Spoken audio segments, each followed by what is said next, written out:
should I put this on then? Yeah. Where? Oh. Could you hear me? Mick, could you hear me?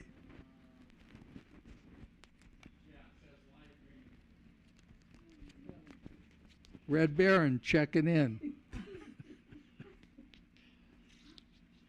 Could you hear me, Silver Bullet? This video has been removed by the uploader.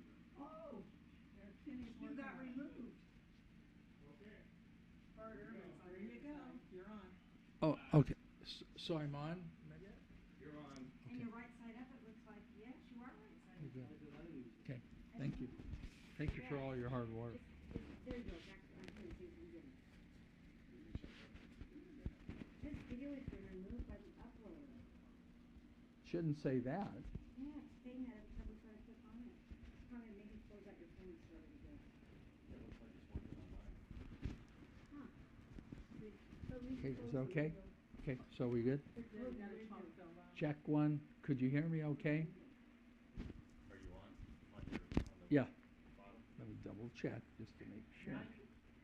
Yeah. Oh, it just has a delay, so you're okay. So it's got some latency. Yeah. Okay. Got a lot of latency. Okay, while you're doing that, Actually, a little longer, but he's counting. Okay, 32. and I only say these things because anyone planning on being a Christian in the days we're living in and in times ahead, oh my, I don't know how deep anyone here is into apologetics, hermeneutics, things like that, but you're going to encounter this sometime in your walk with the Lord. And a lot of times, a lot of cases, people just give up and they really fall away.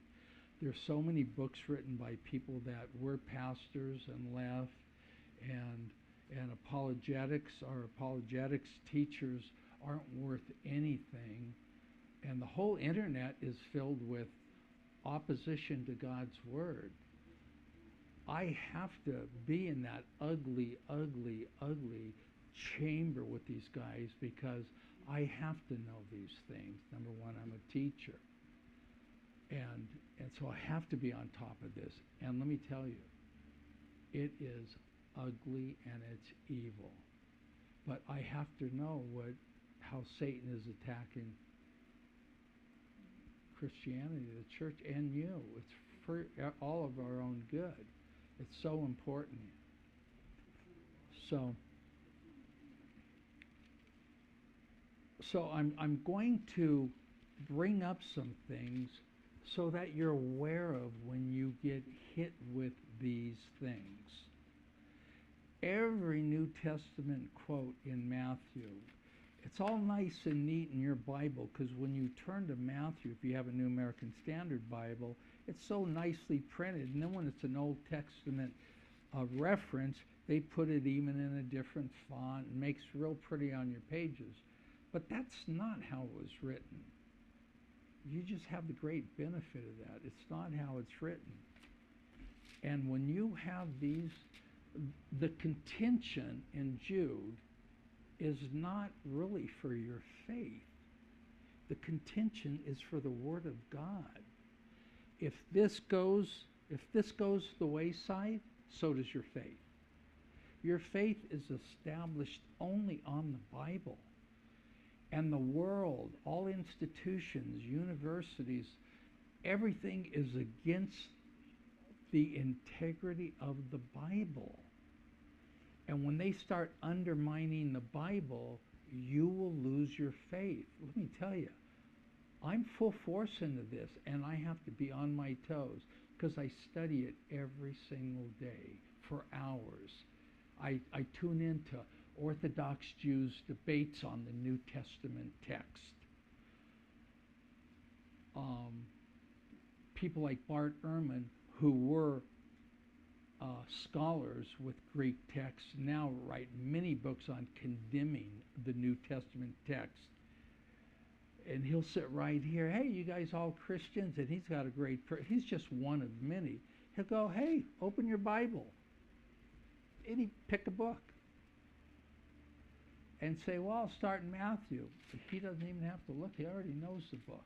They all know the references, right? And he'll go, what passages do you like? Give me your favorite passage.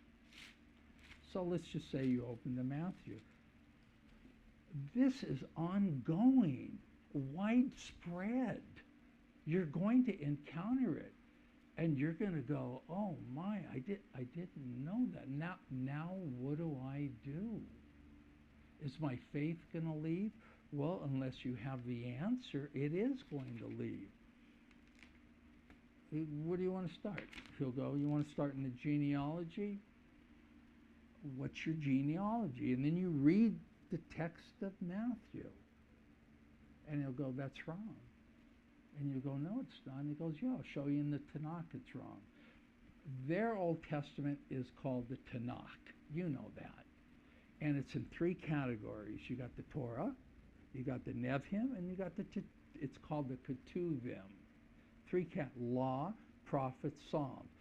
24 books. We have a New Testament of 39 books. Some people don't know that. First thing he'll say is, why do we, the Jews, only have 24 and you have 39? Well, the answer is what? It's simple. But he won't tell you. He goes, I'm not going to tell you the answer. You figure it out. And people sit there, well, it's a verse, and he'll go, I know it. I'm not going to help you. Why did they have 24 and you have 39? And it's a real, huh? No. But he's not going to give you the answer. It's the same content. Same content. Organized differently?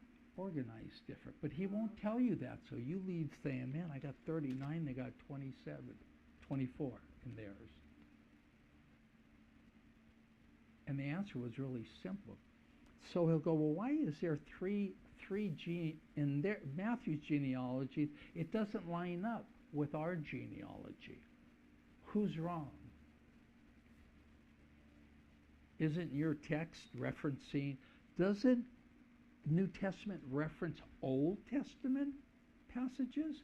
Or does Old Testament reference New Testament passages? It's the New Testament that references an Old. So if I have an Old Testament passage, and you're going to make a reference to that, just read my Old Testament. Don't make up a new passage. Matthew made it up, didn't he? Well, you got to answer. So you'll line up the passages and you'll go, wow, it doesn't line up. Who's wrong? He'll just sit there. Well, you tell me. I'm the Jew. I gave you the Bible, the Old Testament. Why is what you're writing not consistent in mine? You're going to have to deal with these things, and there's answers to all these. But he's not going to help you. And most Jews don't even know the answers. But he will shred it. Now, I'm talking about Tobias Singer. He's an Orthodox Jew that just obliterates the New Testament in his eyes, Christianity. And he's very nice. And he'll even go to a church and speak and say, hey, I know you all love Jesus and the New Testament. I just want to share some things with you. I'm not here to hurt your faith. Right? The puppet Satan up there. I'm not here to hurt your faith. And he knows full well everyone's going to walk out. Everyone's going to say, oh my, what am I believing? Is this just a myth? Is it a fantasy? Because what he just said, he showed me where to go, and I looked and he was right. What do I do now? Well, you need to know some basic things. When these things happen, they're going to happen to you. So the genealogy, he'll go, well, we don't got to go much further before we encounter another one. Then we'll go to the birth of Jesus. And Matthew may say, well, it says right there that I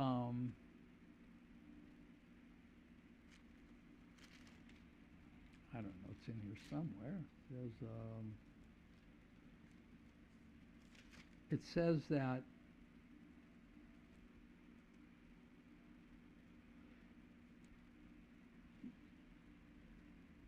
the mother of the child will go to Egypt and then take the child out of Egypt, because God says in the Old Testament, out of Egypt I called my son, and the son represents the Messiah. And then it'll say, because Herod's son Archelaus was reigning in his father's place, Herod had died.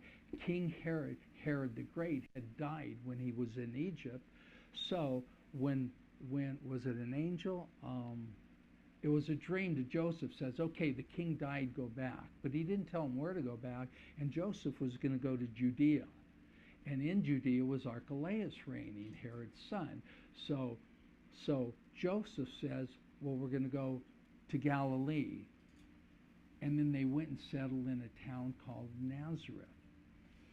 And Matthew now will quote a verse from the Old Testament, basically saying, where is that verse? Saying the reason that he went back to Nazareth is because the Old Testament prophet said he shall be called a Nazarene.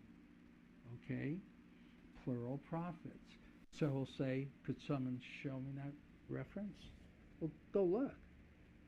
It's not in there. Matthew said they're going to Nazareth because the Old Testament says he shall be called a Nazarene. Where is the verse then that Matthew cited? Understand one thing. God is so far ahead of everything.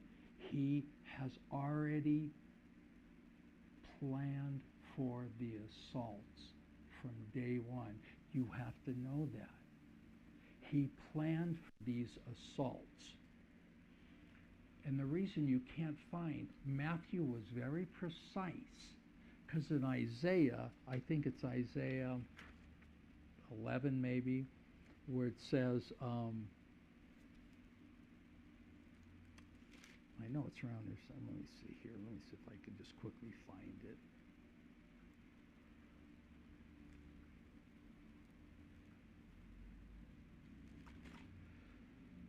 And I'll tell you why God is so ahead of everyone. Anyway, in Isaiah, let me see. Just so surprised I don't have, unless a page of my Bible fell out. Something did fall on the floor. Oh, really? My note did, yes. Okay, well, let me see if I can.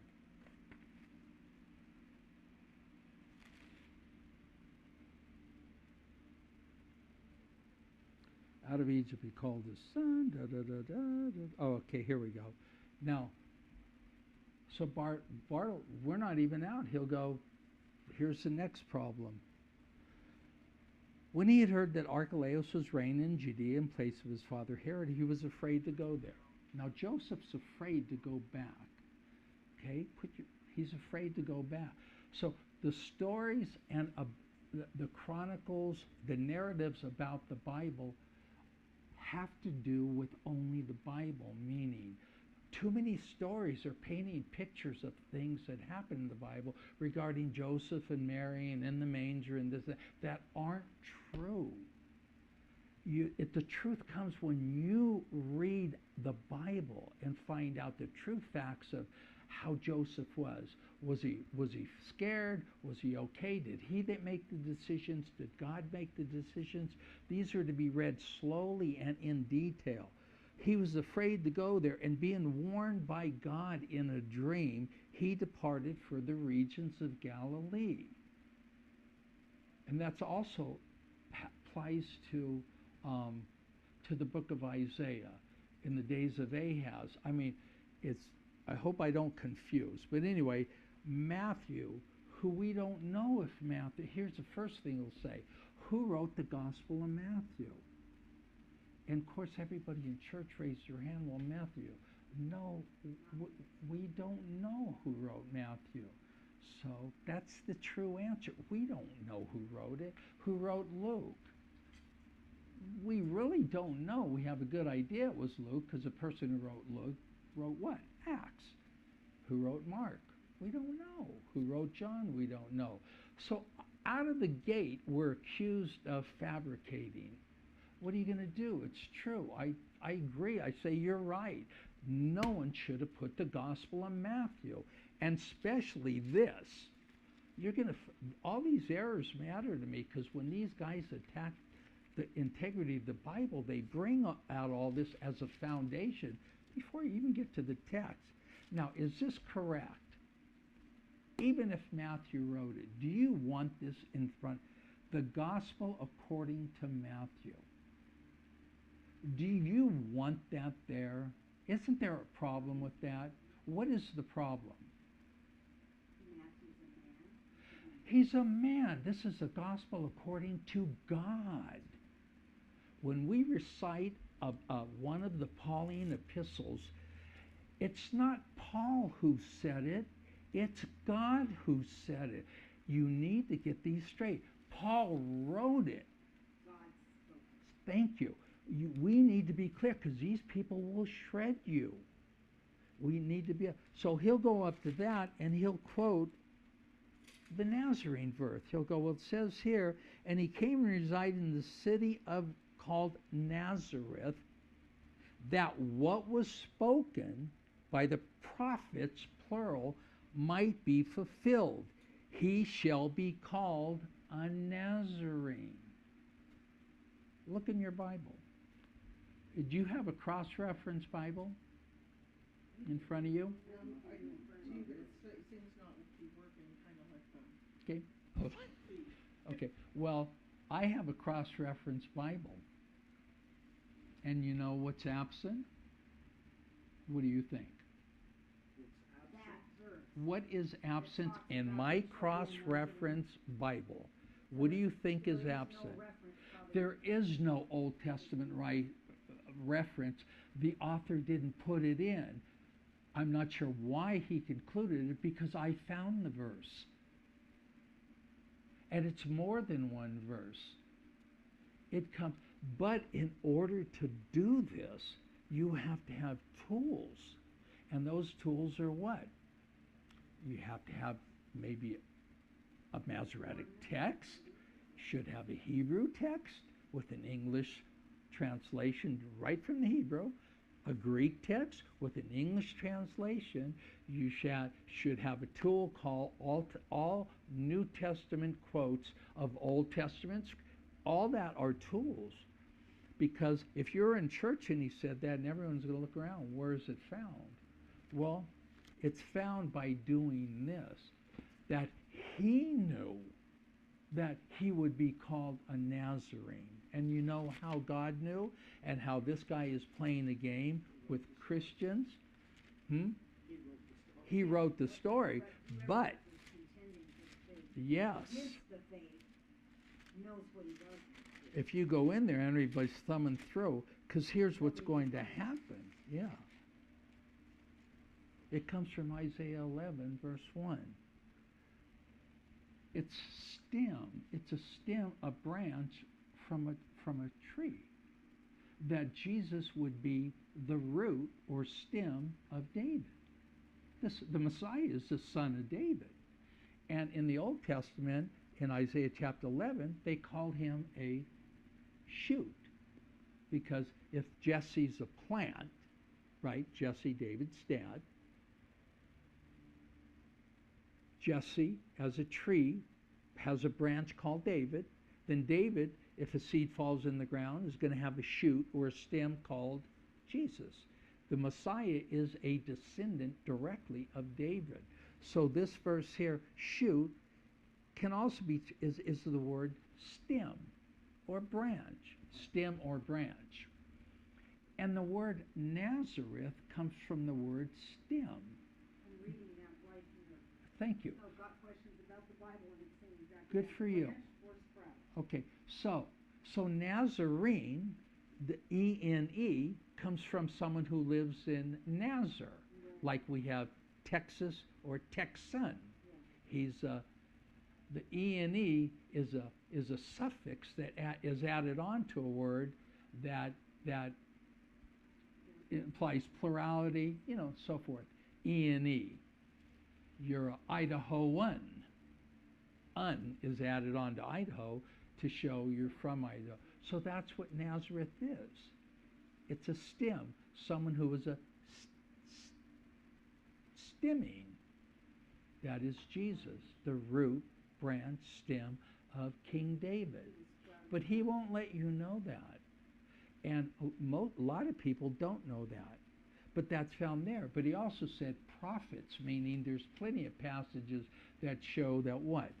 Jesus is going to be the son of David. When he came on earth, what was he referenced by the masses? Son of David. Son of David, the Messiah. Go ahead. I get where you're going and talking about. If you just read Isaiah 11:1, Yeah. there's no reference to it. That's what he's saying. Well, the reference is to the stem of Jesse. But how do you know that Jesus is Because you he's go right here. referencing Jesus as a shoot? Because what he's saying right here, I put in, Because what prophecy is Matthew 2:23 referring to regarding Jesus being a Nazarene? And it says everything that Mike just said. And explains it. I get that. Because it says there is no Old Testament Okay. reference per se.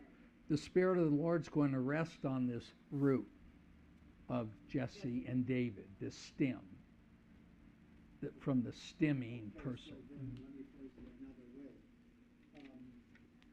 Going by what the scripture says, and you have no other point of reference outside of the Bible, Yeah, how would you know that that's what it's saying? because the Bible is your reference, meaning the So Messiah. So where's the passage that says the shoot will spring from the stem of Jesse? Right there in Isaiah, in 11:1, Jesse. And then it explains it if you go further. But it doesn't say Jesus, it says the stem of Jesse. But it says Yeah, the shoot but will spring from the stem of Jesse, his What are the descendants stems of that are David? described as roots from his I'm a little tree. slow up here. That's okay. No, his roots is going to fulfill the rest of the verse, which are references to this coming descendant of Jesse that is also that is a stem of Jesse. It says Now, in- our It says here in We'll Aramaic, travel on here and Okay, I'll maybe yeah, come back later. but- How does that equate to Nazareth? it says in Aramaic, the common language of Jesus of the day. well, we don't even need Matthew to quote it. We know from hundreds of verses that Jesus is from the stem of Jesse. So, No, how does that equal Nazarene? well, the word Nazir is stem, branch. And Een means he's David, he's a Davidian. Nazareth, he's a Nazarene. Nazareth. So he went to a city called Stem, branch. And Matthew associated that because he's from the stem of David. Not that he's from the city of Nazarene. Well, it's Nazareth that they call him Nazarene. That's how he lined it up to reference Jesus fulfilling the stem. God could either use a tree and a branch of it, so God used a city then. Okay, he'll be called a stem. If you add E on, he's a stemmer. The only thing I'm not Stem, equating yeah. is how it's pulling the Nazareth out of it. Except 'Cause to say that Jesse, Because Nazir, the first syllable is branch or stem, and then E is the suffix added on to that person being if it was Idaho, he's an Idahoan. If he's a Nazir, he's a Nazarene. And they put that title on Jesus as being the stemming, because he's from the stem of Jesse, David, so forth and so on. So, I always equated it to a location more than of a, being Nazareth, yeah. yeah. Now, you all know the Bible has been tampered with, right? Okay, that's a fact. The Bible has been tampered with, the text. And it's just the way it is, and there's nothing anyone can do about it. But here's what you can know, and it's very simple. That won't be in the camera unless you put it behind where you were sitting. Okay. Well, you're going to have to just listen. Just so you know. Okay? So when you have, the critical point is Christ. Because before that, you had an Old Testament, which is called the Tanakh. We call it the ancient Hebrew text. And from Moses, who wrote it in 1400, it was 1400 years before Christ. It was ancient Hebrew text. It's God behind all this. He is so smart. He's way ahead of everybody, and I'll show you how. So, as the ancient Hebrew text is going down, right before Christ, because they were Greek-speaking masses, the Septuagint, which is the Greek text of the ancient Hebrew, was translated. But also at the same time of the Septuagint, we have the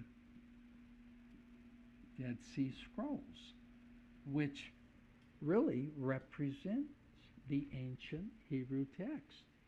And no one even knew that existed till 1947. Okay? That had been there, and it was. Now, here's what the Jews did. Let me tell you, Orthodox Jews, these are evil people. They have strategy behind. Yes. They have strategy. Scribes are not ignorant. They are clever people. They are professional scribes. They know how to manipulate text in whatever extent they want. Because here's what, before Jesus, there was no need to do anything but make a legitimate, accurate copy. There's no point. There's no reason why. So the Dead Sea Scrolls, which were also about 200, 250, right in here, right in this, okay? Yeah, BC, is basically the ancient Hebrew text, okay? Now, after Christ, the Jews have been obliterated, where the wandering Jews are obliterated wherever they went. They had their own neighborhood.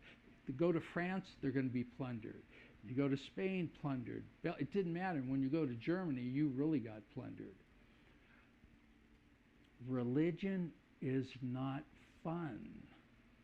It's not fun. It's got a blade to it, and the blade is from God. It's a very, very, very painful blade to anyone who comes in contact with him.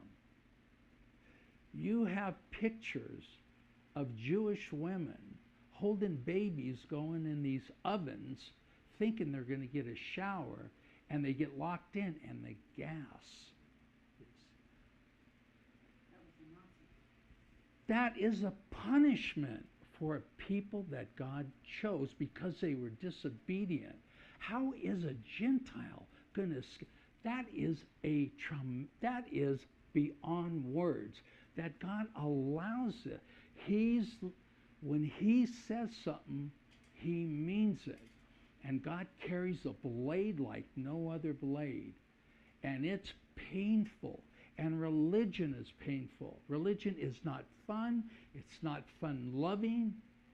Religion is war, battles, crime. Genesis through Revelation is conflict.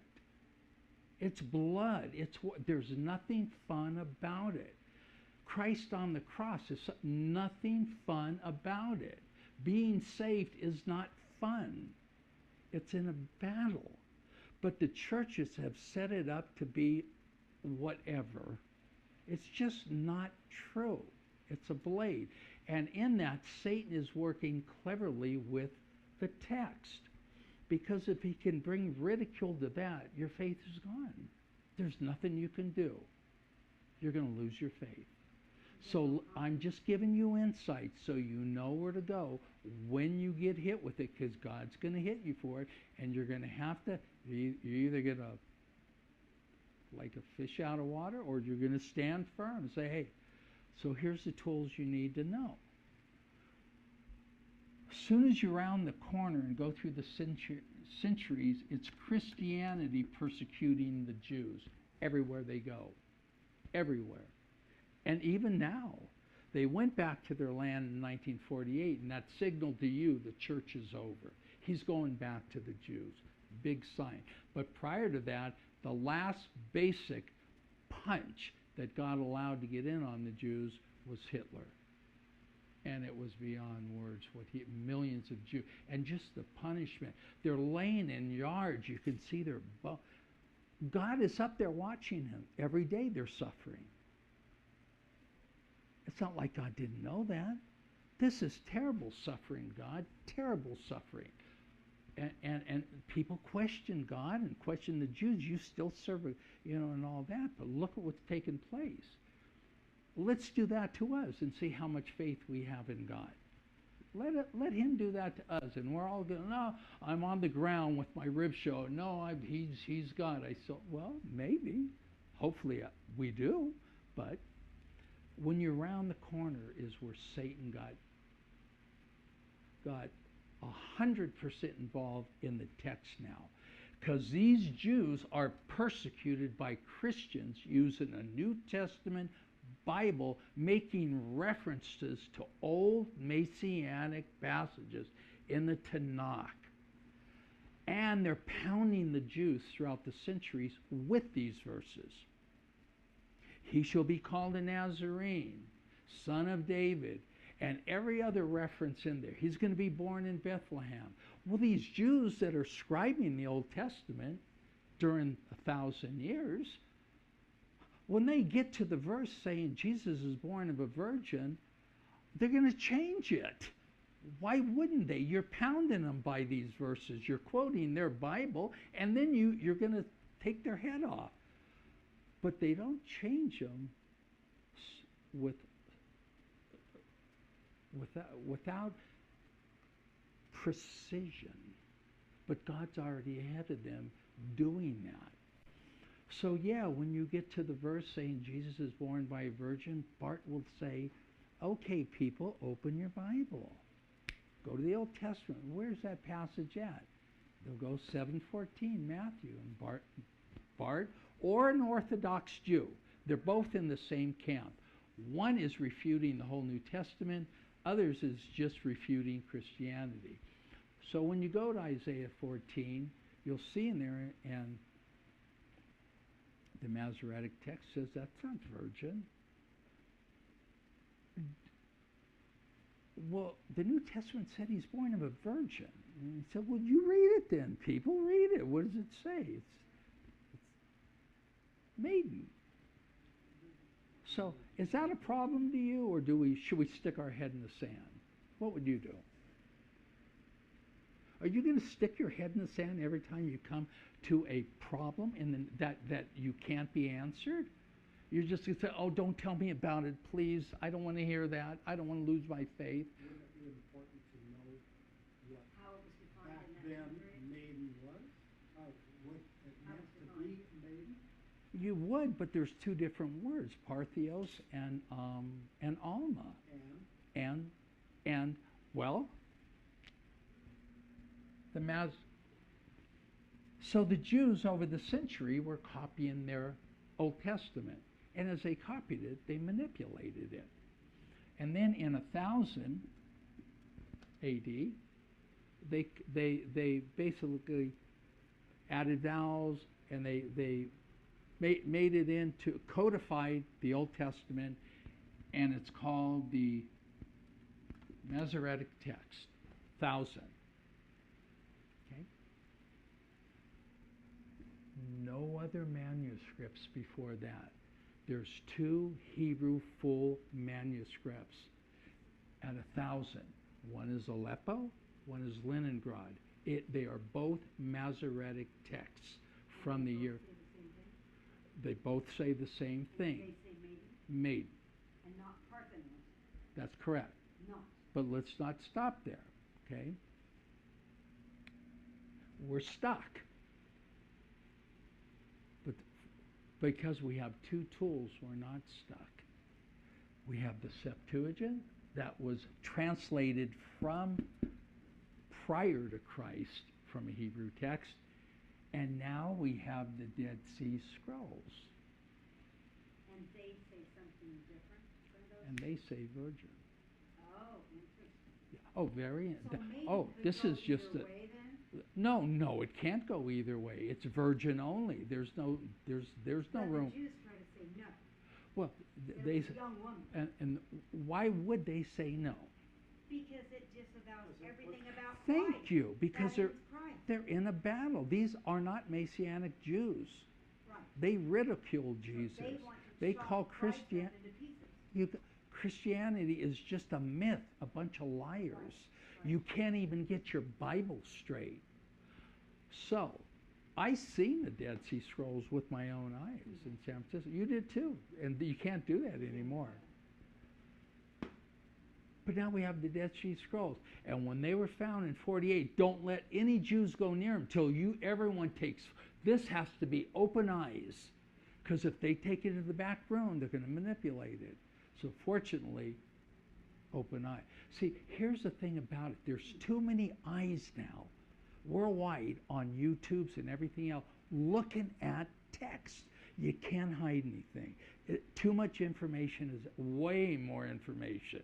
I'm talking information everywhere, where everywhere can go to the source of the truth of anything in the Bible. Anything in the Bible. And God's even past that, because he knew that what people can accept, that any Jewish scribe would intentionally mess with the Bible. Because number one, you don't have any sense, number one, to even conclude that. Apologists even include it. They're always, yeah, I love the Masoretic text. Now let me ask you a question. Just by what we know now. We love the Masoretic text. It concurs with the Dead Sea Scrolls in most all areas. It's perfect. Except where are we going to be suspicious with? Any Messianic texts are going to be looked at carefully by any New Testament scholar, because that's where they're going to manipulate them. They're going to edit it. Yes, Like they want it. yes, and they do it very carefully. Disavow Christ. But God knew this, and you know what safeguards he put? Oh, this is amazing. Number one, Septuagint, Dead Sea Scrolls, but even others. And I didn't really learn this till God pretty much emphasized it when I was studying. I go, oh my. Over the years, when I started, the Assemblies of God, most all Assemblies of God, which I was basically a youth pastor, used King James Bible. You know that. Everything was King James. And I wasn't a King James fan. I was a critical text in America's Stand, 77. It's old Elizabethan language. We're not going to use it for G. There's no need to. Oh, but it's beautiful and it's prose and, and all. I'm not into any of that. And religion isn't any of that. Do you know that there's some of the Old Testament, the Tanakh, is written in some acrostic type poems? You know that, like the Song of Moses, and there's other parts of the Old Testament are acrostic style passages. And all that means is acrostic means, to give you an example, if I was going to make a poem and I wanted to use A, B, C, D, I would start the first one off with A for apples, then I'd go to B and say and bears, and I'd make it rhyme, but it'd be A, B, C, D, where you would see down the line of the poem I'm making. Well, the Old Testament has that too, acrostic styles. I wasn't buying the beauty of it, and never did buy the beauty of it. Oh, it's beautiful. No, save it. Religion is a war. So, I'll do this in English. So a lot of it in the Hebrew Old Testament, they did the acrostic thing. And it could be anything from A, B, then we'll go back to A, B. Now these are Jewish letters, right? A, B, A, B, A, B, or A, B, C, and on down, right? And you can see. What they didn't know in 1000 AD is we're going to have high tech one day. We're going to have technology where we can have things instantly in front of us, manuscript scrolls, lexicons, dictionary. They didn't know that. So when you go to certain passages in the Old Testament, Messianic passages, and you go, we'll go to one. It is in, I believe it's in Psalms. So Psalms, let me see if oh, okay. Is it 157, 9? It's a passage where it says Jesus' hands were pierced. Okay? And so he would invite you to say, is that an Old Testament reference? And you would say, yeah, it's an Old Testament reference where the Messiah is going to have his hands pierced.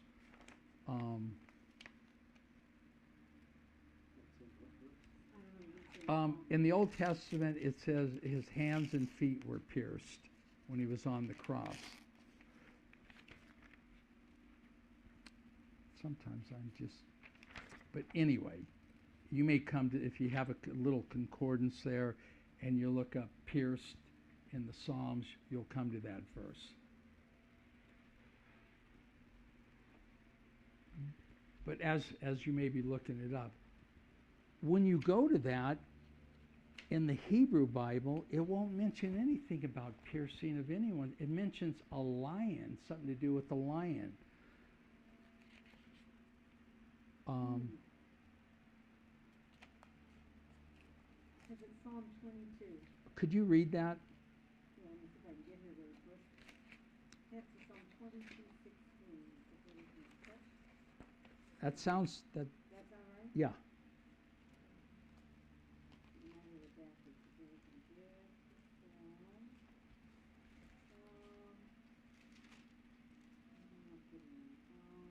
Okay, yes, it is. Okay, now. 22:16, I think.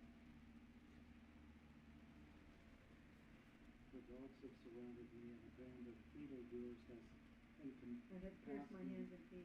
Now what verse is the piercing? That's 22:16. It says, a hand of evildoers has encompassed me. They Okay. pierced my hands and feet. So he'll say, go ahead and turn to that verse in your Old Testament, right? In the Masoretic text, it doesn't say that. He'll say you Christians added it in to bolster your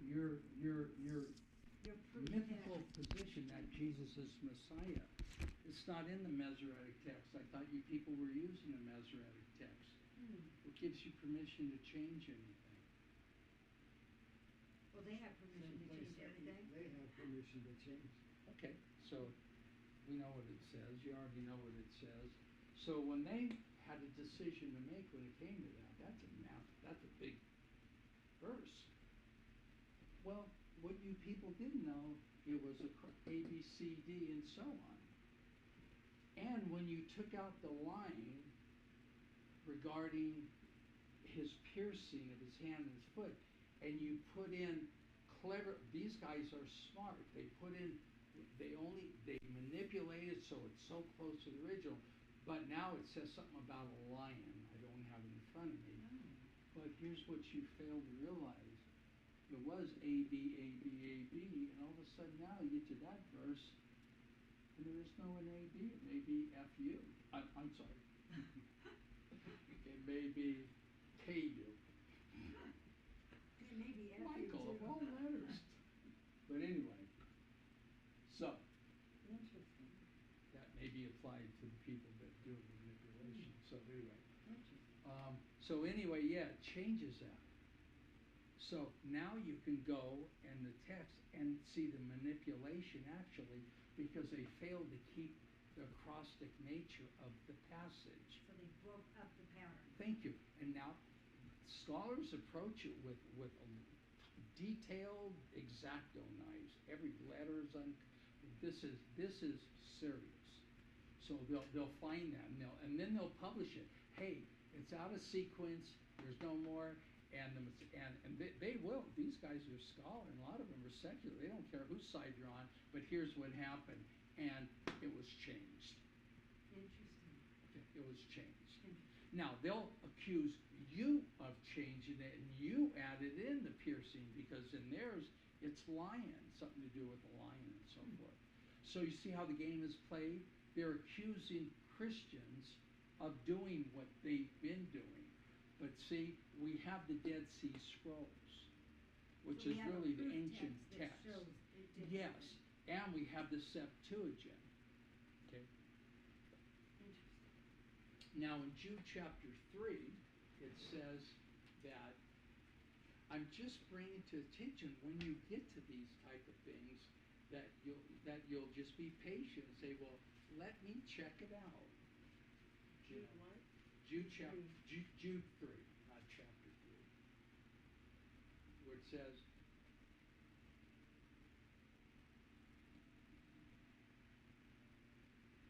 Beloved, while I was making every effort to write to you about our common salvation, I felt the necessity to write to you, appealing that you contend earnestly for the faith, which was once and all delivered to the saints.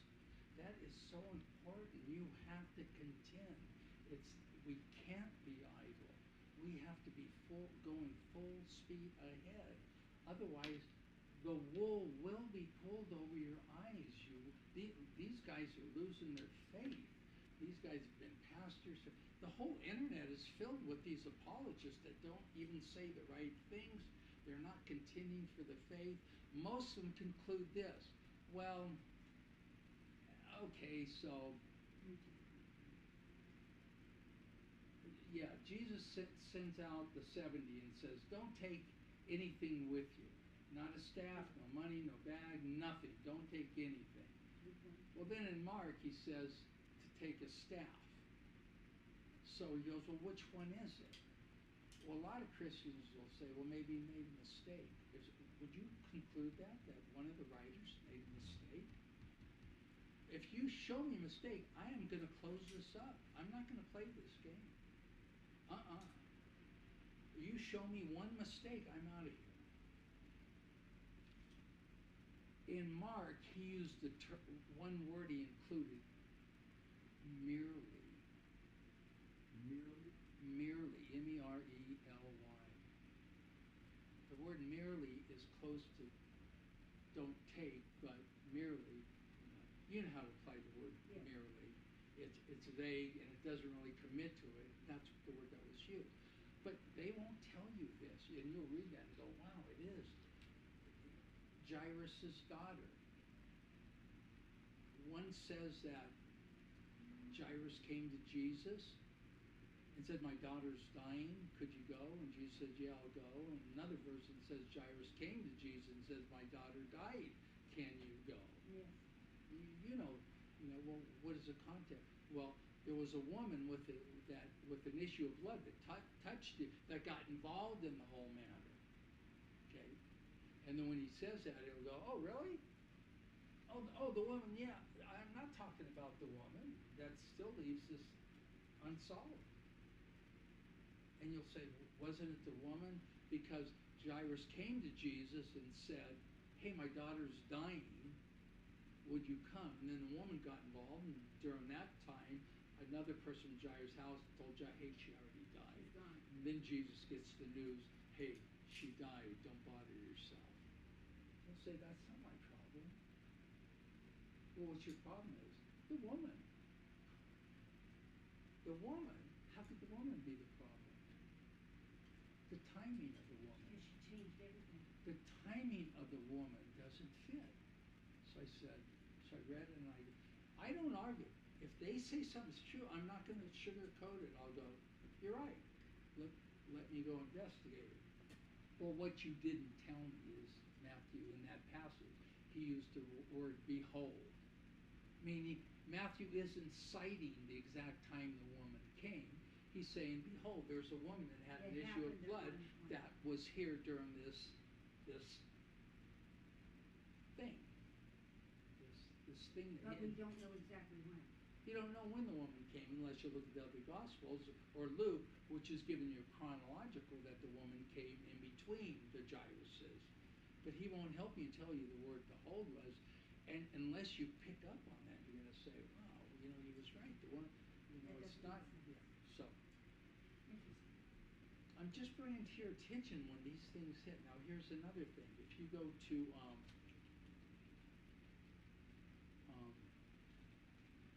in 1 Timothy chapter 2:4, it says that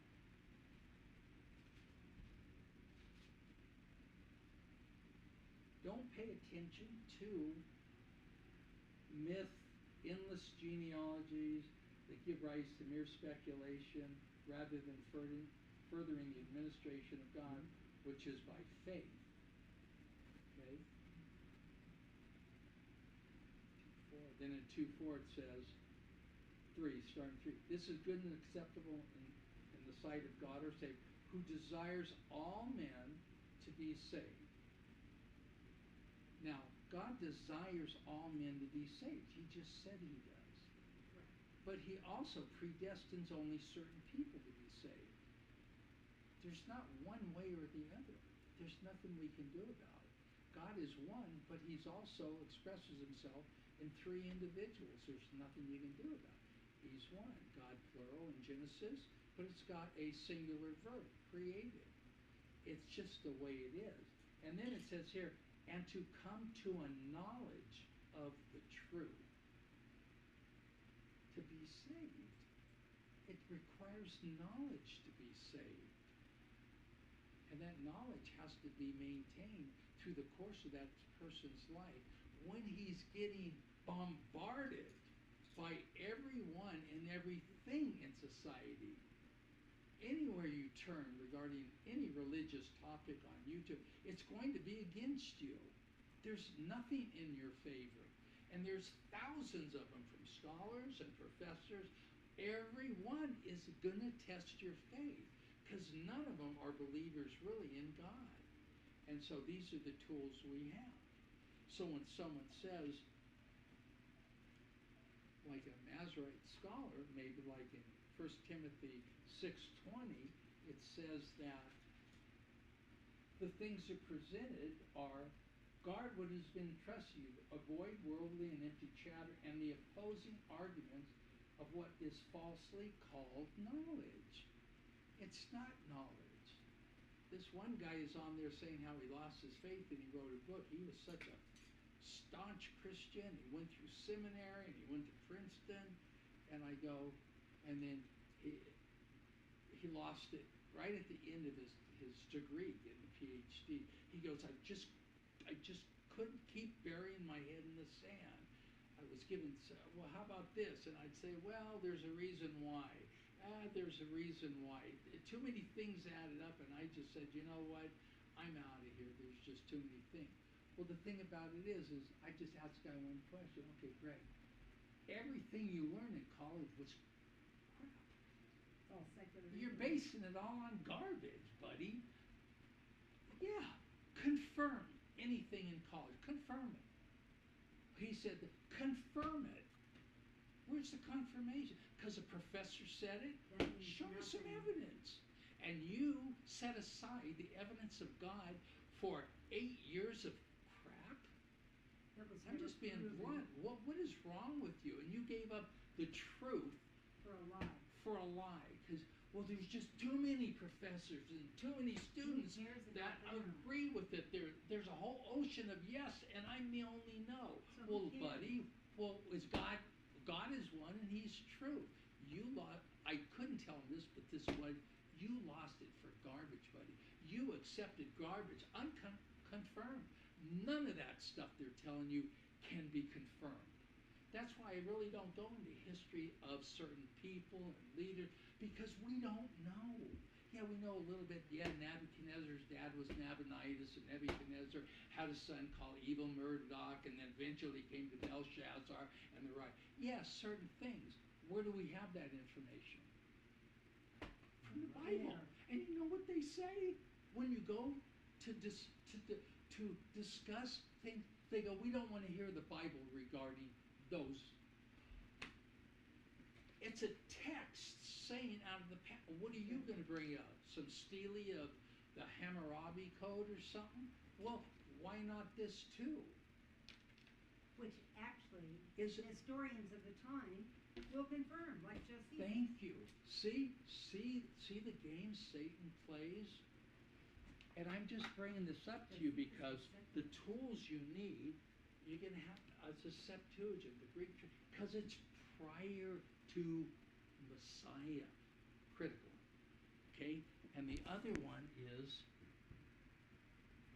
Dead Sea Scrolls. Why? Prior, untampered with. There was no reason to tamper until the Jews started getting plastered by Gentile Christian, the movement. And to this day. That's why they manipulated. They're tired of it. So let me show you just a passage. If you go to I think there's one just to bring you one. I think it's Deuteronomy. Oh, what's that?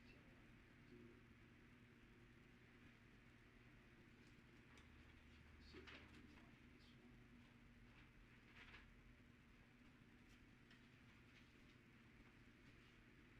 So if you encounter, there are good teachers on YouTube, and in doing so, you're going to see some other ones that may capture your interest.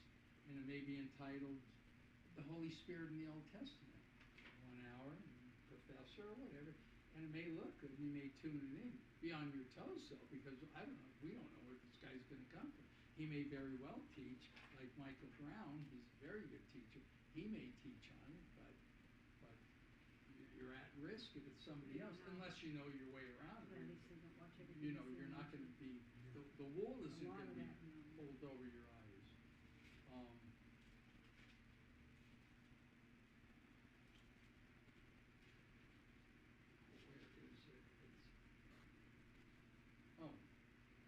If you go to Deuteronomy 32,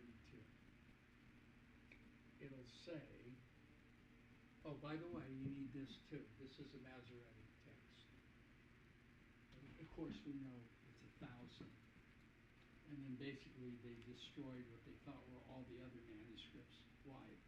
Why would you destroy a manuscript after you? Because they didn't like what it codify? said, I assume. Because we don't want anything, what? It conflicts with our That version. may refute what we established as the Exactly. Masoretic. Now, I love the Masoretic text. I just know my way around it, because any Messianic text, especially first coming text, oh, gee, first coming only, isn't that interesting? Because they're still good with second coming verses, right? Sure, because the Son of David hasn't come yet. A lot of it is very. So in Deuteronomy chapter 32, Do we have a verse 8. I am only pointing these things out so you can sharpen, so you can be sharp. So if you have a question, run it by somebody else. Hey, why? I'm a why. I got a lot of why. New Testament says this, but why da-da-da? Could be a simple question. You're confronted with, didn't Jesus die for your sins? Yeah, we believe so. Okay. And even more accurate, not to correct you, regardless of whether we believe it, it's true. Right. Now we're placing it on God. Because if we say we, it's our opinion. That's what we believe. Yeah, we believe, and they'll say, well, What you believe may not be true. yeah, so, So what, yeah. so, so I lost my train of thought. What was, It's Deuteronomy, Yeah, Deuteronomy 32:8. yeah, 32. 32 verse 8. Now, what does yours say in your, now this is, you're going to read the Old Testament, so it's a Masoretic text. It says, when the Most High gave the nations their inheritance, when he separated the sons of man, he set the boundaries of the people according to the number of the sons of Israel. Okay. Well, there's a big, when we went to Psalms, and the Masoretic text has a lion in place of the Messiah having his hands and feet pierced. Okay. The translators got to that and go, who follow the Masoretic text, they're saying, we can't translate it anything to do with the lion. It's just not going to work. So then they go to the Dead Sea Scrolls in the Septuagint and put in feet and hands pierced. But when in Deuteronomy chapter 32, they decided to stay with the Masoretic text instead of putting in the truth of the matter. Okay, and here's the truth of the matter. Number one, the word is Most High, and it's Elyon, El-Elyon. And here's what literally, truthfully, the passage is almost implying. That there is a Most High called El-Elyon, and was going to separate the nations of people, the races, Hebrew, Spanish, Chinese, so forth and so on. And he was going to separate them not just arbitrarily, he was going to calculate who gets what group of people. Who's going to get the Chinese, Spanish, who's this? And El-Elyon seemed to say to Yahweh, I'm giving you this group of people called the Jews. Well, what does that make El-Elyon? It's almost implying that. The king of the Jews, I would assume. Well, it's almost like Yahweh is God. He's Father, Son, and Holy Spirit. That's Yahweh. YHWH. Well, you have El-Elyon saying, Yahweh, I'm going to give you as your possession the Hebrew people. Now, notwithstanding that, they translated it Most High. But maybe it should have been, because here's how it reads in, I think both the Dead Sea Scrolls and the Septuagint. And you tell me how it changes it. Now, I've just showed you a scenario where this person called El-Elyon says, Yahweh, I'm going to give you as your share Jewish, the Hebrews. Okay? And then the Masoretic text says, when he separated the sons of man, different nations, he set the boundaries of those people, and he did it according to the sons of Israel. So he used Israel as a gauge, and he said, okay, land of Canaan, Chinese in the east, Europeans, northwest, so forth and so on. But he did it according to the sons of Israel. But when you go to the Masoretic text, now you know a little more about El-Elyon, because here's what that says in 32:8. And you tell me how it changes it, okay? Is that Now, I separated have to person? deal with this on a daily basis. And let me tell you, it's not fun. It really isn't. It's very serious. Religion to me is a blade. It is a war. To the point where God says the kingdom of heaven suffers what? Insult. Suffers violence. That's Religion suffers violence. To the point Jesus says, listen, if you think your right hand is keeping you from staying out, if you think your right hand is getting you, cut it off. This isn't a game. This is serious. Religion is very serious. So here it says this in in Deuteronomy 32, verse 8. Is it separated the same way? I mean, do you look up? Yeah, Deuteronomy yeah, is it's, it- yeah, is that- yeah, oh, it's that's very nice, interesting. yeah. Oh, that's Yeah, good. oh, it makes it easy, yeah. So, now, let's read here, okay? And I'll start in 7. Remember the days of old, consider the years from past ages. Ask thy father, and he shall relate to thee, and they shall tell thee. When the Most High divided the nations, and we know when that occurred in Genesis 15, 17, the table of nations. When he, who's he? The Most High. The Most High. When he separated the sons of Adam, he, who's he? The Most Elyon, High. set the boundaries of the nations according to the number of the angels of God.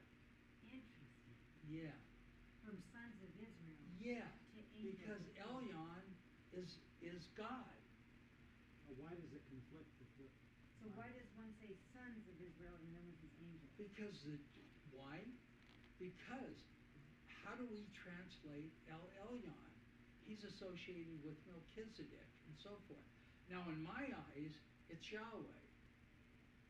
At the same, why? How could Elyon then look at Yahweh and say, here? Because he's the Father? The same way David says, the Lord said to my Lord, sit at my right hand. The Lord, Yahweh, said to my Lord, Yahweh, sit at my right hand, in the same fashion. But here's why it fits. Because it wasn't according to the number of the sons of Israel. It was according to the angels of God. Because that's who's doing the work up there. The gods around the God. So why and how it got translated into what it says in my NASB, the number of sons of Israel. That's what it says here too. Why? Mine's Why would they? I'll tell you why would we they do it. change it? But you would know they changed it before you even asked the question why, right?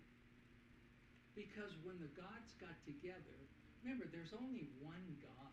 Correct. There's only one Correct. creator. Right. But he has on his side of the fence way more than we have on our side. And he's just as occupied with gods up there. Michael the Archangel is referred to as, I believe he's referred to as small g God. There's seraphim. There's all kinds of stuff up there. But there's only one God creator. But the people around him, he attributes God is, Satan is the what? God of this world. Small Right. g, because small g means a created man, someone that's past our realm. So there's no need to, we don't get in a huff over that. And that's why, No, I'm just When- curious as how, sure, why it was translated, put in the Bible that I read for many this reasons, way. because we have number one, Elyon. And remember, the Jews are monotheistic. Well, so are we. They think Christians are polytheistic. No. We believe in 3 gods. They'll In never one. go back from that. And they ridicule us and ridicule the Bible. So that's a reason they do this. But here's this. It's a simple question. When the gods are dividing this, prior to Genesis 15 at least, God, Yahweh, with his other angelic gods, he's dividing it with something they've agreed upon. The gods. Because Israel didn't even exist as a nation. So how could he divide it according to the sons of Israel? They're not there. They didn't exist. So when they do errors like this, they're caught. So this is, You're caught in the this trap. was written, what you're saying, Before there if was a I'm nation hearing of this Israel. correctly, this was written about the angels before man's creation. Yeah, because he says when he's separated, we know they were physically separated at the tables of nations, where he came down and obliterated them with basically a variety of languages. So when the separation took place, he's given an indication when that took place. Regardless, Israel wasn't around, and even further, he did it with reference to a discussion with gods in heaven had nothing to do with humans. Never heard of anything like this before. These questions, why did God allow slavery? See, here's the most important thing you can do as you read your Bible. Understand you're one of the animals that got designated to walk on dirt. You're one of the creeping things. People don't want to accept that. But just look at a human. He's got to position himself where he is. He's a human made of flesh, just like a donkey. But they don't want it. They are elevated above that to the point where now we'll ridicule our Creator. We'll tell him about the Bible. We'll ridicule what he said, and we don't agree with it. Meaning, why did God allow at certain times when they went into cities, he put it under the ban? I'll ask you a question. The city was under a ban. That's a Hebrew word called Harim, H-A-R-E. And the ban meant this: when you leave, I only want to see dirt. Everything is brought to the ground. Everything. I want to see flames and dirt. Okay? But other times, God, the Lord says, and you Jewish men, when you go into this city and if you happen to see a beautiful girl and she's a virgin, well, there's a problem. How would you know she's a virgin? You can take her and keep her as your slave. Sex slave for a Jewish? Why would God do that? Why does God allow that to happen? You know the answer, right? He's a perfect God. He doesn't do anything. He does what he wants to, because he'll look at you and say, who are you? Have you elevated yourself that I can't make one of you a slave of the other? Are you so high you're beyond being a slave? Well, you're not. Where were you when I created you? Yeah, I'm God. If I say people could be slaves, they can be slaves. Now, to modern day society, that's taboo, slave, we have rights, human rights. Yeah, in your eyes, but you're one of the creeping things on the earth. So Mike, are you saying in the modern day, the sex trafficking and stuff that's going on is because God is allowing it and wants it? It's not because Satan, I think that's fallen man. that Satan is the one behind it? Well, you ask in my no, and I know God is not behind it. Satan is behind it. And what was it? Well, you were saying Did God allow it? God allowed it. Okay. Yeah, but what I'm saying, he allows it, but like when you were just quoting somewhere in the Bible where it says take a virgin and she becomes a sex slave, well, that was something that you're saying God said to do. How do we know that that's not what God's saying to do now, is take all these young children and make them into sex slaves and all that? Because you can't confirm it. It's unconfirmable by God. And also, So then why do we see it as repulsive if in the Bible he says to do that, and yet when they do that here now in modern day world, it's not repulsive? You don't even have to go to modern day world though. It's repulsed to Christians. It's not repulsed to me. Why isn't it repulsed to me? Because I know I know who I am. I'm one of the creeping things on the ground that God happened to love and saved. I have no value between me and another one. He assigned a value. I didn't assign a value, and he loves me. He died for me. Now, if he says a human could be a slave, and the Old Testament's filled with it. There's a lot of verses on that. Well, that's repulsive to a lot of people, but not to me, because I know who he is and I know who I am. And humans aren't beyond being enslaved. What I'm saying is, they place their own value on themselves, where they think their value is as far as what what is suitable and what is not suitable. Because here's what I'll say. Oh, you think it's slavery because God's doing slavery, yet you guys have men having sex with men, 9 years old changing their gender. Don't play that game with me. But God, yes, God did that. Well, what are you going to say when a Muslim comes up to you and you say, man, they decapitate people? You don't want to go there with them, because what are they going to accuse you of? Well, what do you do? What do you people do? Read the Old Testament, all the things. That's why I don't. Well, your God was going to have Abraham kill somebody. Your God only can be satisfied if there's blood flying all over the place. That's correct. Well, even our religion doesn't do that. We have fruit on an altar. What kind of God do you serve? The God I serve is the only. He's the only God. That's the God I serve. And he will do what he wants, and he is not subject to one of his created beings telling him anything what he should do or should not do. Period. That's where I stand. Wouldn't the abuse of children be repugnant to the Lord, because he says, suffer the little children to come unto me? Yes. Because I would think child Yes. abuse is not Yes. particularly shown that I recall. I mean, the children that were killed along with families that were evil and people groups that were evil, but I don't see the Lord saying, put them on Baal's altars and burn them. You know, I Because don't. I knew you when you were formed in your mother's womb. But Yahweh can do that if he wants. He's not past doing that. It's a serious thing, life. Well, so then why do we put any responsibility or fault onto On those Satan people. or on Satan for Satan, doing this? because God basically implemented that on Satan, that he's evil.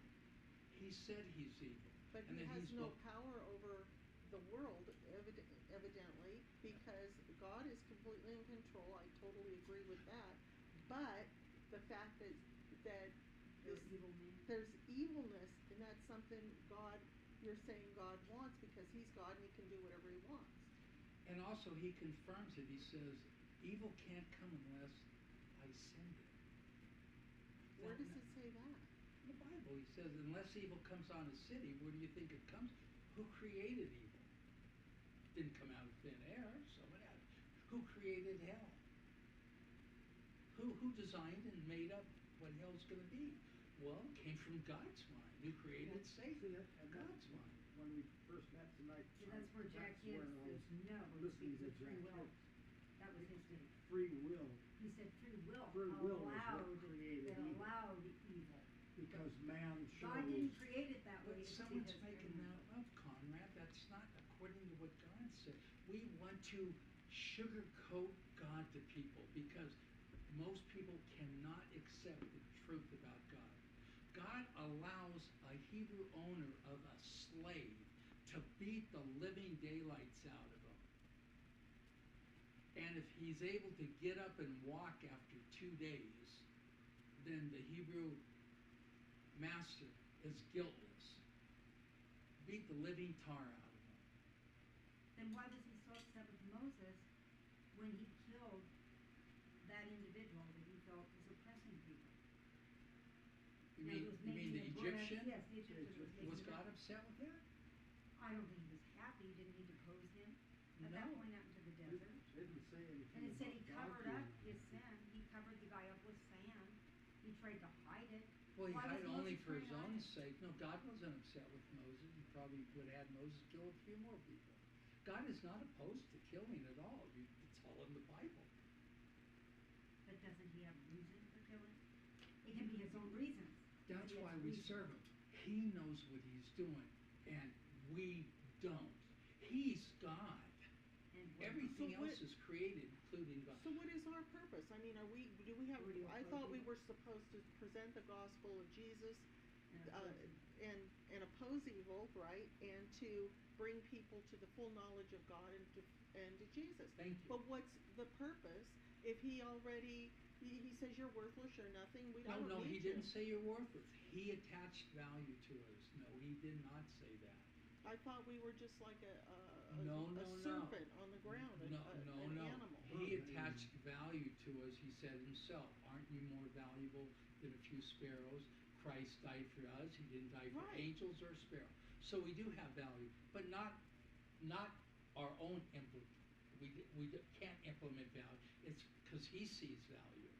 And yes, tell the truth, but don't avoid passages in the Bible Right. to sugarcoat it, because God will say, whoa, what kind of God do you serve? Well, we serve a God that needs to explain. He doesn't need to explain to anyone what he does, and never does. He's not shying away. It's war from the beginning of the Bible to the end of Revelation. And in the tribulation period, it really comes to fruition. There's blood everywhere. Oh, it's horrible. I mean, well, who's the blood of? Humans. Humans. So yeah, tell the whole truth though. That's part of the truth, that Jesus came and died. But tell them even further, say, when you elevate Jesus, and we all do, he's the Son of God, I can't elevate him enough. But I will tell the truth. Tell the person Jesus didn't ask to come and die for you, just so you know. Well, the person might look and go, well, I thought he loved me. He did. But he didn't ask to come and die.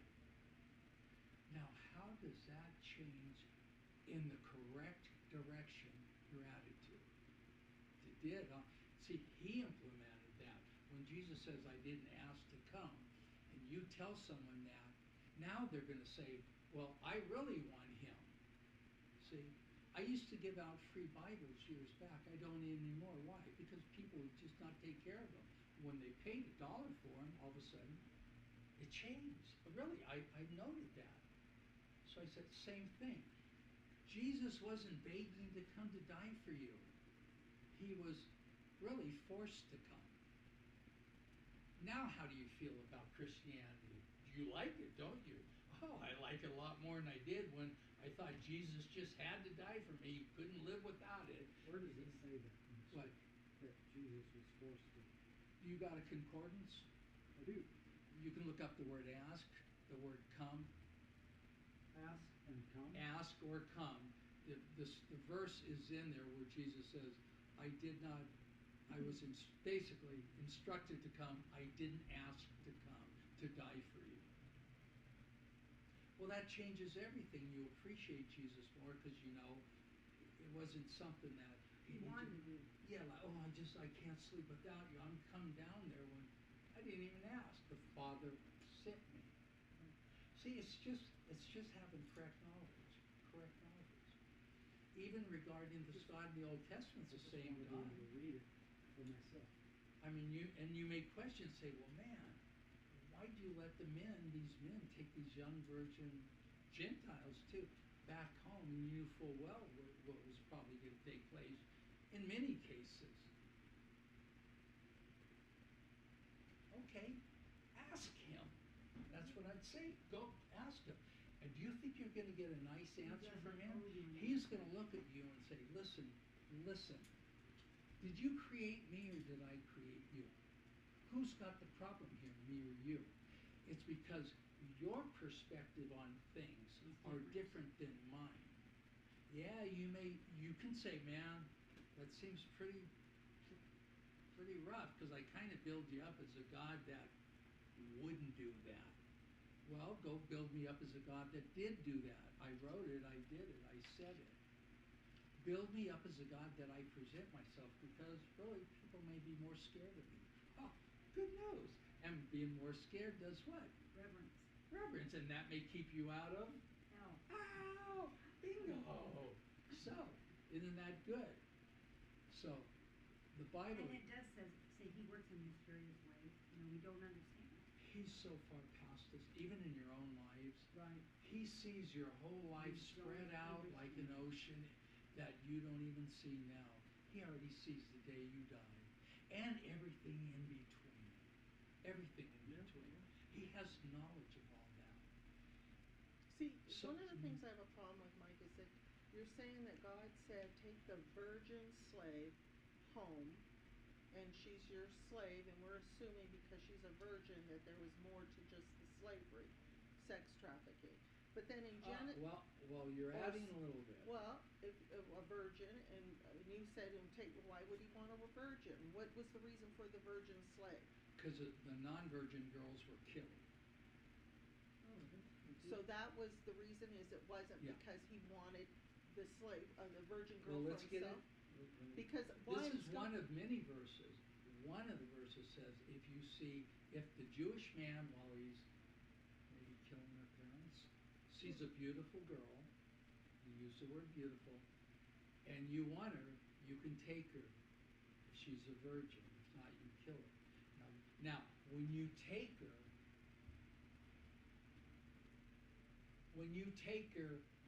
you have to leave her alone. I think it's 30 days. Yeah, it is. When you take her, you leave her alone for 30 days so she can mourn for the parents that you may have killed. Okay. So you let her mourn, and then you can take her in. I think the wording is you can know her. Okay, Now- so how does that square up with No, Genesis? it doesn't. Well, to you and me, we're going to say, well, God said, what did he say? He No says, adultery, one woman, therefore a one man shall yeah. leave his father and his mother and hold fast his wife, and they shall become one flesh. Okay. So, Well, let me ask you, did David have more than one wives? yeah, Oh, yeah. I have a problem with that, because there David was not But it was in permitted. obedience Solomon? yes, but they were not living in obedience to, in Genesis, what That's God correct. had said it should have been. And even Well, Vicky, you Abraham. just said the right answer. Right. No, but you're saying that God told them to take the virgin slave. Yes. Why would he tell them to do something that is Well, contrary? okay, I didn't say, he said they could. Does that make a difference? No. Okay. But it does to me. Because to me, could means you can break what I told you in Genesis Well, about one well- man, one wife. Okay, well, Solomon had what, 300 wives and 600 girlfriends or 600 That wives? doesn't mean he could do it. He did it on his own, not by God's Okay. permission. So that was sin from where? Satan, or from your own desires of your heart that come from. But could Jesus not break the Sabbath since he created? He told the Pharisees, I'll eat on Saturday if I want. I'm the one who did it. And if I tell Hosea to go marry a prostitute, if I tell him to, he's going to go marry a prostitute. See, I'm the one in charge. You answer to me, not me to you. And this is what I get hit with. I get I hit get with what your you're question. saying, but Yeah.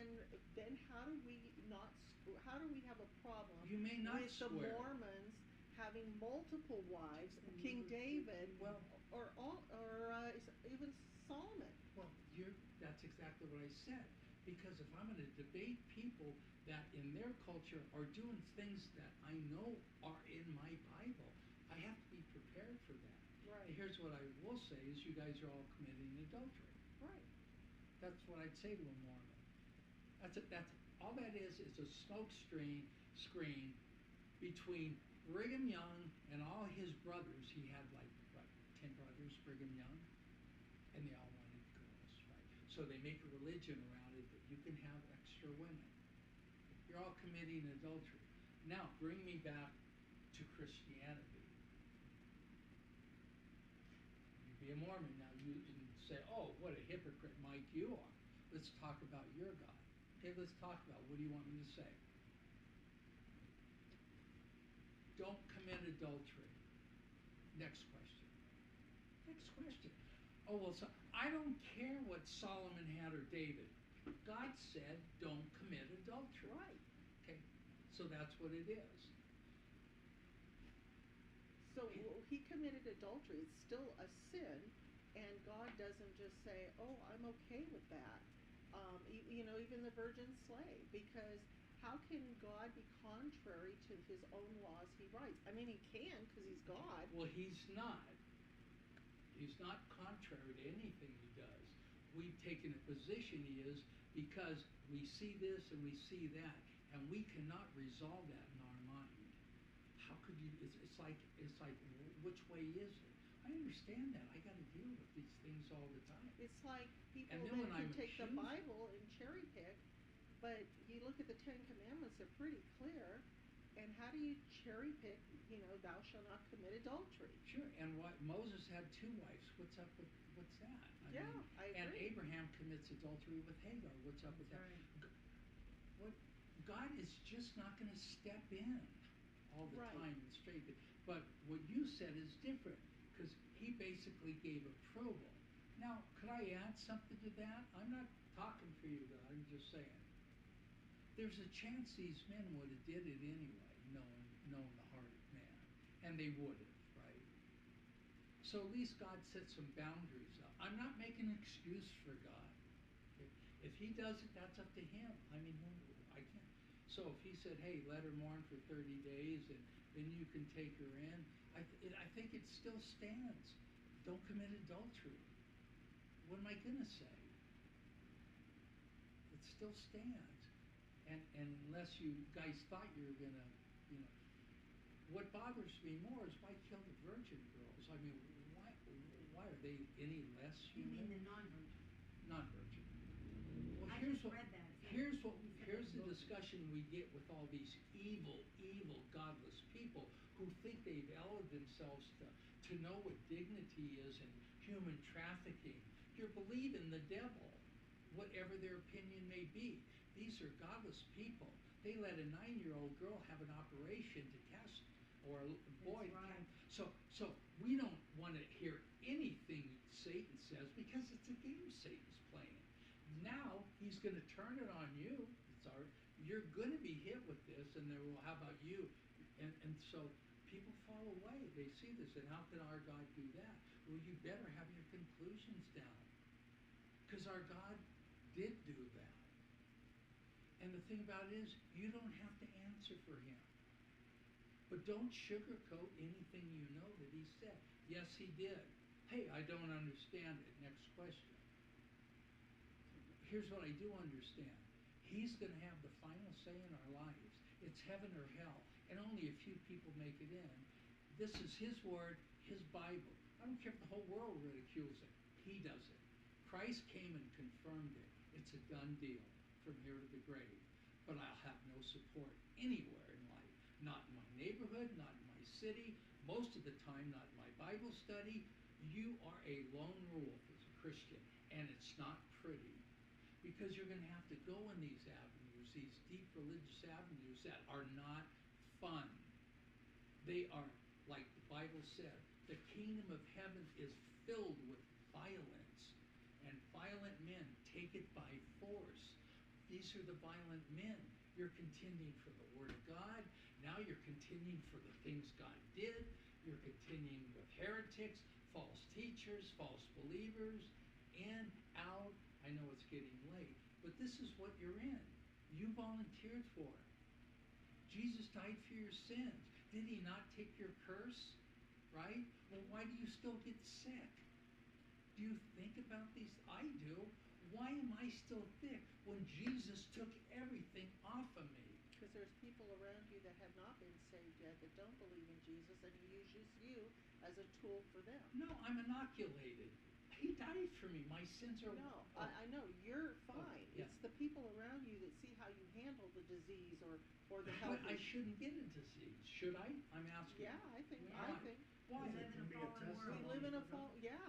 But We live in a didn't fallen Jesus world. take this curse of sin, which is death and illnesses?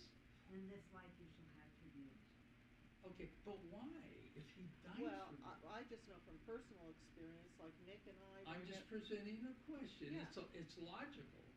We would have never become Christians and saved had it not been through our mothers getting sick and the dependency on needing God and finding God and then turning your life over and giving your life to God.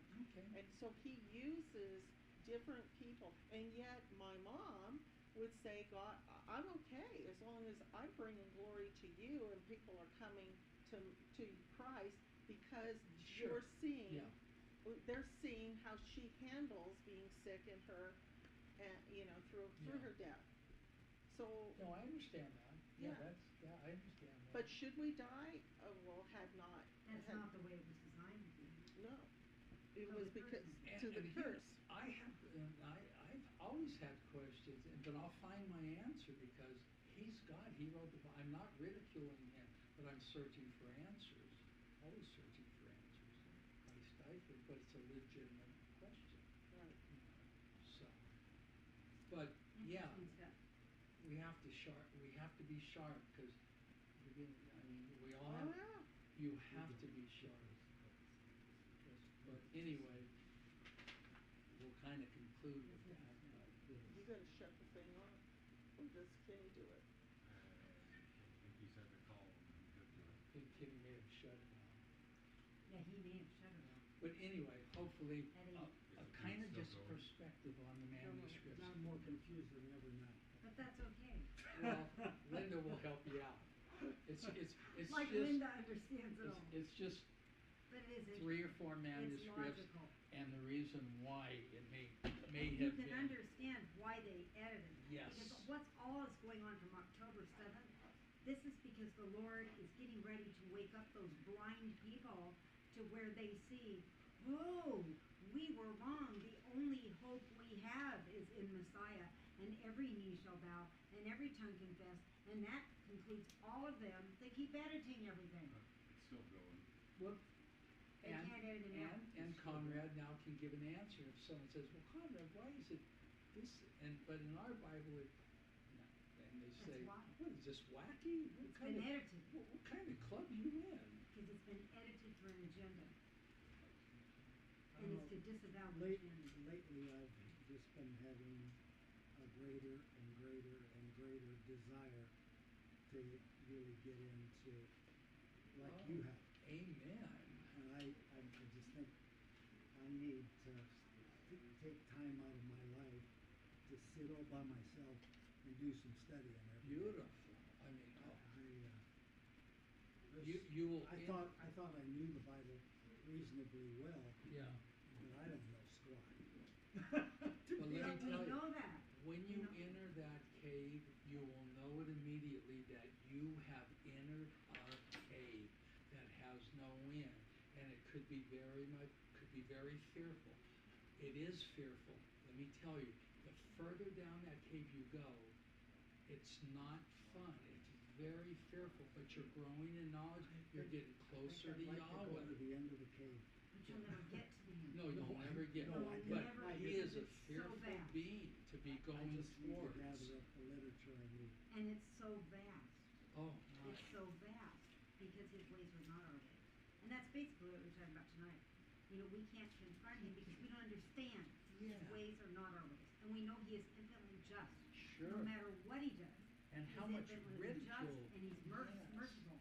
He's infinitely merciful too. It's just we don't see it from our perspective because we say that's not right. Because from Exactly. our We're perspective, entitled to that. it's not Yeah, right. It's It's not. like, but our little feeble brains don't understand what's merciful or what justice is. We don't get it. Most any We don't get bookstore it. has this. Yeah, Yeah, but we're- and and I'll tell you what the titles are and where you can get them, but they're fun. It's a Text Septuagint, me, it's the text me Tanakh. a list. Yeah, I'll text you the books are, Yeah. you only need Don't 3 forget though. me now. Yeah, And no, then I it won't. was a Masoretic text, it was a Septuagint, and it's the Tanakh, Yeah. correct? The Tanakh is the The Tanakh. Masoretic. Oh, the It's Tanakh is, they don't okay. call it They're an Old one and the Testament. same. We Okay. never refer to So it. It's there's just, just those three is all I Yeah. need So you to, don't ever refer to to it as Old learn Testament. everything. not I when need. you're talking to a Jew, it's always the Tanakh. That makes sense. But it's the same content as Gotcha, ours. gotcha. Because they don't wanna hear about new Oh, they'll and be, old. they'll be They're not gonna merciless. go No. there. I was gonna say, Well, that that's okay, doesn't matter I to don't wanna them. learn for their benefit, I You wanna wanna learn for my your benefit. benefit. Yeah, for your benefit, so when they hammer you, you hammer So he them. says he hasn't responded again. Oh, So That's now a- it's gonna run all night, I guess. I don't know. Does Oh, this well, thing shut off? If it does, it does. We can